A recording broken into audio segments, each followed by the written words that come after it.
नमस्कार। आप लोगों का हार्दिक स्वागत है। और सबसे पहले तो मैं धन्यवाद करना चाहूँगी उन लोगों का जो समय निकालकर वीडियो देखते हैं और अपनी प्रतिक्रिया, अपने विचार भी शेयर करते हैं। कुछ लोग व्हाट्सएप पर पर्सनली करते हैं और कुछ लोग वीडियो के नीचे कमेंट बॉक्स में भी करते हैं, अपना समय देते हैं। उसके लिए आप लोगों का हार्दिक आभार।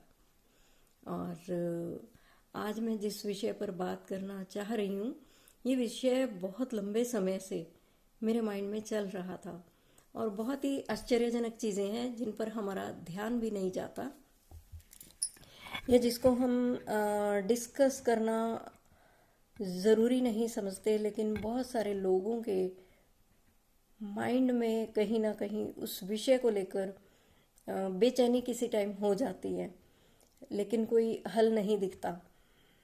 और वो विषय ये है कि क्या बेटियां माता पिता की सेवा कर सकती हैं? क्या माता पिता बेटियों से अपनी सेवा करा सकते हैं? ऐसा हो सकता है या नहीं? क्या सच में बेटियों से सेवा कराने पर पाप लगता है? क्योंकि शास्त्र में ऐसा ही लिखा गया है। अभी मैं आप लोगों को बता दूं कि कम से कम मुझे 10-12 साल के करीब हो गए हैं प्रोफेशनली इस फील्ड में रीडिंग करते हुए। और इसमें मैंने बहुत सारे लोगों की रीडिंग्स की हैं जिनको मैं कभी जानती ही नहीं थी। और जो लोग, बहुत सारे लोग ऐसे भी रहे होंगे कि जो लोग दोबारा कांटेक्ट ही नहीं कर पाए, यानी कि उनके जीवन का सॉल्यूशन ऐसा हो गया कि उन लोगों को सिर्फ काउंसलिंग से इतना अच्छा मार्गदर्शन मिला कि वो हमेशा के लिए उस प्रॉब्लम से निकल गए और उनको दोबारा कांटेक्ट करने की ज़रूरत ही नहीं पड़ी। तो इसी तरह से मैं एक केस स्टडी आपके साथ डिस्कस करना चाहती हूँ। और टॉपिक मैंने आपको बताया है कि क्या बेटियों से सेवा करवा सकते हैं या नहीं करवा सकते। तो बातचीत की शुरुआत मैं अपने एक केस से कर रही हूँ कि मेरे पास एक लड़की का केस आया और काफ़ी साल हो गए हैं, 6-7 साल के करीब शायद। तो उसका सवाल ये था कि वो एक रियल एस्टेट फील्ड में काम करती थी और उसके पास उन दिनों काम नहीं था। तो जान पहचान होने के नाते मैंने उसकी सरसरी सी रीडिंग कर दी थी, क्योंकि वो मेरी डायरेक्ट जानकार नहीं थी। किसी रिलेशन के थ्रू उसने मुझको कांटेक्ट किया था।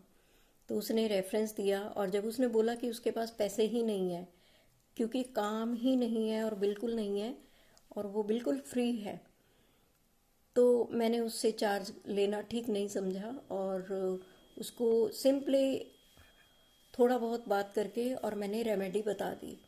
और कुछ दिन बाद हमारी जब बात हुई तो मैंने उससे फीडबैक लिया तो पता चला कि रेमेडी ने काम नहीं किया। कुछ समय ऐसे ही बीत गया और फिर उस लड़की ने मुझे छोटी मोटी हीलिंग्स वगैरह के लिए बोला। और जब मैंने वो की तो कुछ समय के बाद पता चला कि उसको कुछ खास फर्क नहीं पड़ रहा है।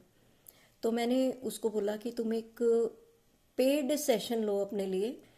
जब एनर्जी एक्सचेंज होगा, जब तुम उसको पे करोगी रीडिंग सेशन के लिए, तो उस वक़्त बहुत सारी चीज़ें निकल कर आ सकती हैं सामने, क्योंकि प्रैक्टिकली मुझे कोई रीज़न लग नहीं रहा था। और जब वो लड़की एग्री हो गई और उसकी रीडिंग की गई तो मुझे ऐसा देखने में आया कि उस लड़की की फैमिली में कोई है जो उससे पैसे की आशा कर रहा है। और वो जो पर्सन है वो बहुत लाचारी का जीवन जी रहा है। तो मैंने उससे पूछा कि ऐसा फैमिली में कौन है जो तुम्हारे ऊपर निर्भर है या तुम्हारे धन की आशा कर रहा है, और मे भी कोई फीमेल है और बहुत ही मजबूर दिखाई दे रही है। तो करने पर उसने बोला कि यस, हमारी फैमिली में है कोई। तो मैंने पूछा कि कौन है, तुम्हारा क्या रिश्ता है उससे? तो उस लड़की ने बताया कि वो उसकी मदर है। तो मैंने उससे फिर और जानकारी ली कि क्या उसके फादर हैं या नहीं है, वो तुम्हारे लिए क्यों आशा कर रही है, कोई ब्रदर है या नहीं है। तो उसने बोला कि हम दो सिस्टर्स हैं, ना तो मेरे ब्रदर है और ना ही मेरे भाई है। तो मैंने उससे पूछा कि जब कोई नहीं है तो मदर का पालन पोषण कैसे होता है। तो उसने बोला कि वो गांव में रहते हैं, उत्तराखंड में कहीं, उसने बताया कि वो गांव में रहते हैं तो उनका गुजारा हो जाता है। तो मैंने पूछा कि भाई ऐसे कैसे हो सकता है, गांव में तो और ज़्यादा पैसे की ज़रूरत होती है, गांव में तो सोर्स ऑफ इनकम होते ही नहीं है। तो पता चला कि वो एक जॉइंट फैमिली में रहती हैं, और जॉइंट फैमिली में रहने के कारण वो सभी की ज़रूरतों को पूरा करती हैं, घर के सभी काम करती हैं। तो बदले में जो फैमिली मेम्बर्स हैं वो उनको सभी फैसिलिटीज़ प्रोवाइड कराते हैं जो कि उनके जीवन जीने के लिए ज़रूरी है। तो लड़की ने बड़ी सरलता और सहजता से कहा, शायद उसको इस चीज़ का एहसास ही नहीं था कि कैश मनी क्या होती है। उसने बोला कि उनको खाने को खाना मिल रहा है, भोजन मिल रहा है, और रहने को उसे घर मिल रहा है मेरी मदर को, और पहनने को कपड़े मिल रहे हैं, जूते मिल रहे हैं। बीमार हो जाती हैं तो वो लोग डॉक्टर से दवाई दिला देते हैं, और मम्मी को क्या चाहिए। और जबकि वो लड़की खुद बहुत अच्छा लाइफस्टाइल जी रही थी, उसको देखकर कभी लगता नहीं था कि इसकी फैमिली इस हालात में है। तो मैंने उस लड़की से पूछा कि क्या तुम्हें अगर इतना मिले तो तुम ऐसा जीवन जी पाओगी जिसमें कैश मनी नहीं है, जहाँ पर तुम अपनी पसंद से कुछ ले नहीं सकती हो, जहाँ पर तुम अपनी मर्जी से किसी को कुछ दे नहीं सकती हो। तो लड़की ने स्पष्ट इनकार कर दिया कि हाँ, वैसा जीवन तो मैं नहीं जी पाऊंगी। तो मैंने उसे बोला कि 2 मिनट के लिए अपने आप को अपनी मदर की जगह पर रखकर सोचो कि तुम उस पोजीशन में हो, वहाँ पर हो, और फिर मुझे ईमानदारी से उत्तर दो। तो लड़की बहुत शॉक्ड थी और उसने बिल्कुल क्लियरली एक्सेप्ट किया कि वो ऐसा जीवन नहीं जी पाएगी। और यही नहीं, वो लड़की अपनी सिस्टर्स की भी ज़रूरतें पूरी नहीं कर रही थी। तब मैंने उसको बोला कि अपनी मदर को पैसे देना शुरू करो, जब भी तुम्हारे पास काम आएगा अपनी मदर को सबसे पहले पैसे देना शुरू करो, उनके लिए छोटी छोटी चीज़ें, छोटे छोटे गिफ्ट लेकर जाओ। भले ही तुम्हारी माँ अनपढ़ होगी, भले ही उनको कुछ इस्तेमाल नहीं करना आता होगा, लेकिन गांव में उनको मिलने जाओ और उनको कुछ पैसे दिया करो, कुछ गिफ्ट दिया करो, चीज़ें इस्तेमाल करनी सिखाओ। इससे तुम्हारी मदर को एक सोल लेवल पर जो सेटिस्फेक्शन होगी और जो बदले में ब्लेसिंग तुम्हें मिलेंगी, उससे तुम्हारे काम बनने शुरू हो जाएंगे। और उस लड़की ने वैसा ही करना शुरू किया, और उसके बाद उसका कभी कॉल नहीं आया, इस बारे में तो नहीं आया। ऐसे ही पिछले दिनों मैंने एक केस स्टडी की, तो लगभग ये महीना 1.5 महीना हो गया। ये तो बिल्कुल ताज़ा बात है। इस दौरान और भी बहुत सारे लोगों का मैंने देखा, और मैंने पाया कि जहाँ पर लड़कियाँ हैं, पिता नहीं है, भाई नहीं है, वहाँ पर जो मदर्स की कंडीशन है, या फिर भाई नहीं है और पेरेंट्स है, कमाने के हालात में नहीं है और बहुत ही बुरा जीवन जी रहे हैं, लड़कियाँ सुखी जीवन जी रही हैं। तो इस तरह के केसेस में वो चीज़ें निकल कर आईं। रिसेंटली जो मैंने केस देखा, उसमें उस लेडी के पास सब कुछ था, संतान नहीं थी।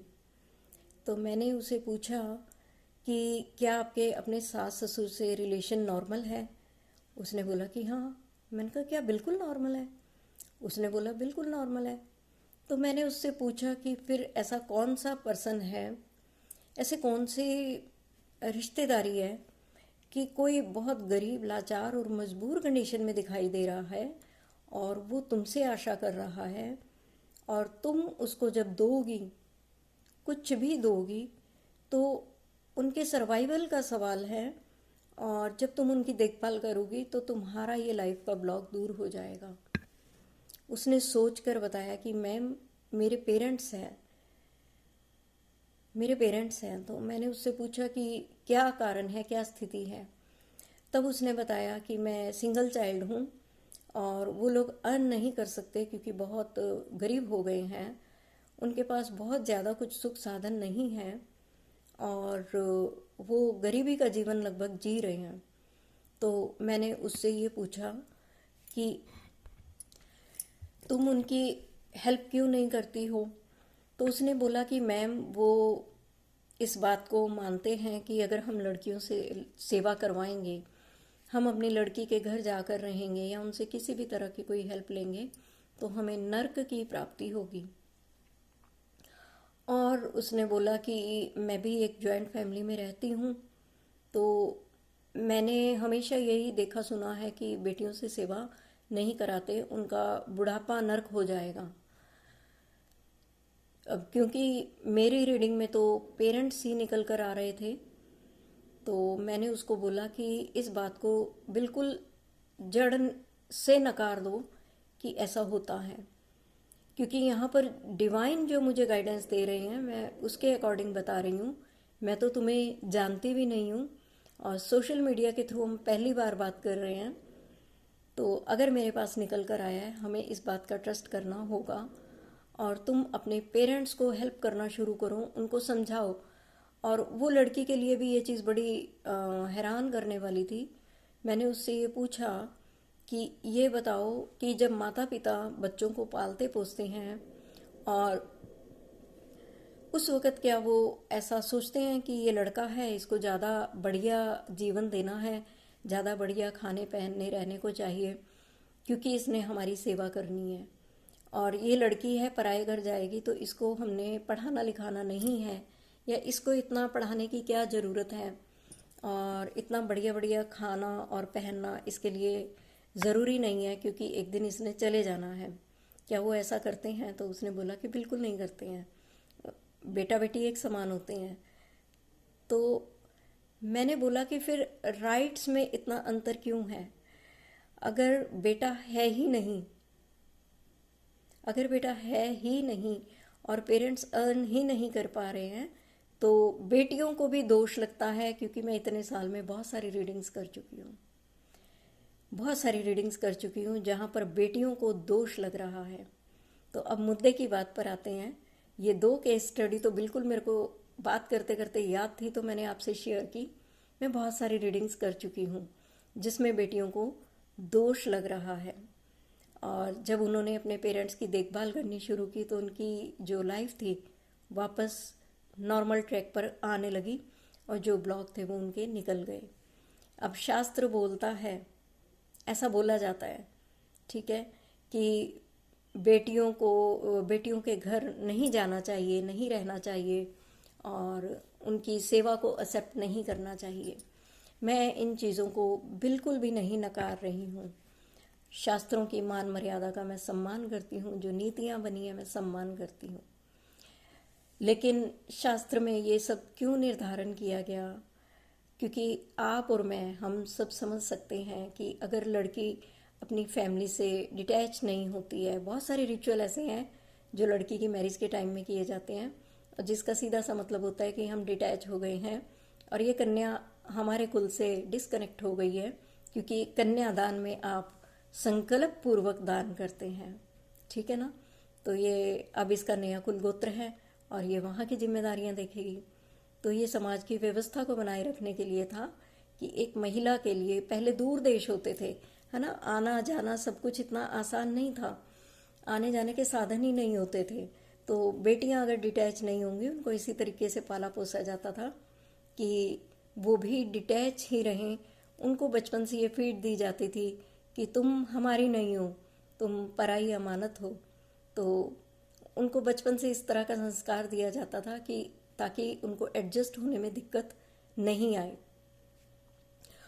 और दूर देश होते थे, आना जाना भी आसान नहीं था और 2 जगह की जिम्मेदारी नहीं निभाई जा सकती थी। और दूसरे बहुत सारी संतान होती थी तो कोई ना कोई बेटा माँ बाप को रख ही लेता था, मिल बांट कर पेरेंट्स की देखभाल हो जाया करती थी। लेकिन अभी क्या है कि एक बच्चा है या 2 ही बच्चे होते हैं और अगर बेटा नहीं हो तो पेरेंट्स की ज़िंदगी बहुत अकेलेपन में बीतती है। ऐसे में उस वक़्त तो कल्पना ही नहीं की गई थी कि इस आने वाले समय में संतान मात्र 1 या 2 ही होंगी, और वो भी दोनों कन्या होंगी, तो क्या होगा। तो अभी जो रीडिंग्स निकल कर आ रही हैं, मैंने किसी भी पेरेंट्स की रीडिंग में ये कभी नहीं देखा कि भाई आप कन्या के घर का खा रहे हो, आपका घर आपकी बेटी चला रही है। जिन लड़कियों ने देखभाल की है, मैं उनकी प्रशंसा करूंगी, लेकिन जहाँ पर बेटे हैं वहाँ पर भी रीडिंग में निकल कर आता है कि आप अपने माता पिता की सेवा जो है उचित ढंग से नहीं कर रहे हैं, इसीलिए आपकी लाइफ में ऑब्स्टेकल है। अगर बेटियां इस संस्कार को मानती हैं कि उनका बुढ़ापा खराब हो जाएगा, तो ऐसा बिल्कुल भी नहीं है। आप लोग अपनी लाइफ में चेक कीजिए कि कहीं यही चीज़ तो आपके ब्लॉक का कारण नहीं है।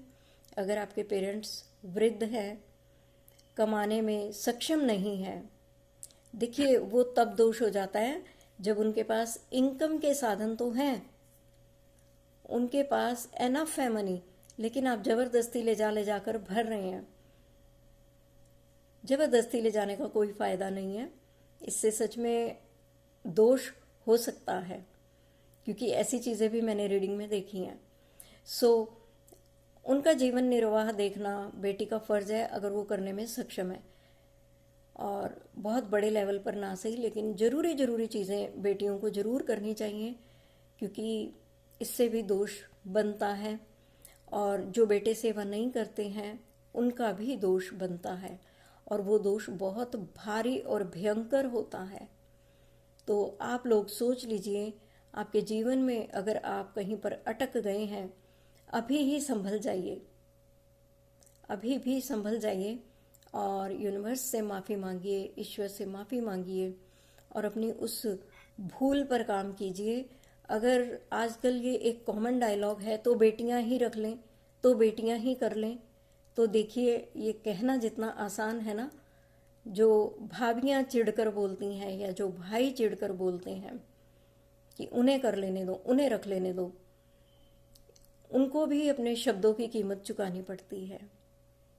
याद रखिए, स्पेलिंग बोलने से पहले सोच लीजिए, because spell is ing, spell plus ing, spell जादू हो रहा है।